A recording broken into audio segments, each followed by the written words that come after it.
2025ஆம் ஆண்டில் புதிய பதிவாளர் ஜெனரல் பதவியேற்றவர் முதன்முறையாக ஒரு பெண், திருமதி சசிதேவி ஜெல்தீபன். இன்று அறியப்படும் மனநல மருத்துவமனையின் கடந்தகால பெயர் தேசிய மனநல நிறுவனம். காசாவை ஆக்கிரமிக்க இஸ்ரேல் எடுத்த நடவடிக்கைகளுக்கு வழங்கப்பட்ட புனைப்பெயர் ஆபரேஷன் கிடியான்ஸ் தேர்கள். தெற்காசிய தடகள சாம்பியன்ஷிப்பை வென்ற நாடு இந்தியா.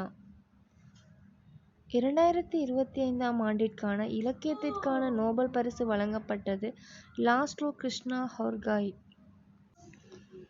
2025ஆம் ஆண்டு பெண்கள் கிரிக்கெட் உலகக்கோப்பையை வென்ற நாடு இந்தியா. தெற்காசிய தடகள சாம்பியன்ஷிப்பில் 2ஆம் இடத்தை பிடித்த நாடு இலங்கை.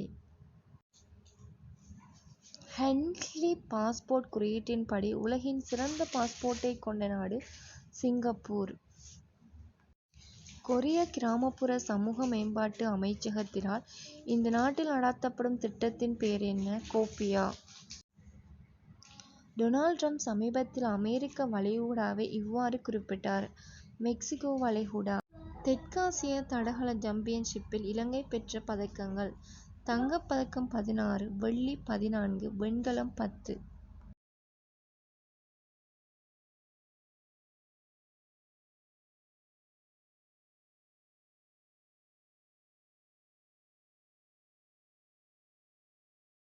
வெள்ளிப்பதக்கம் 14, வெண்கலம் 10.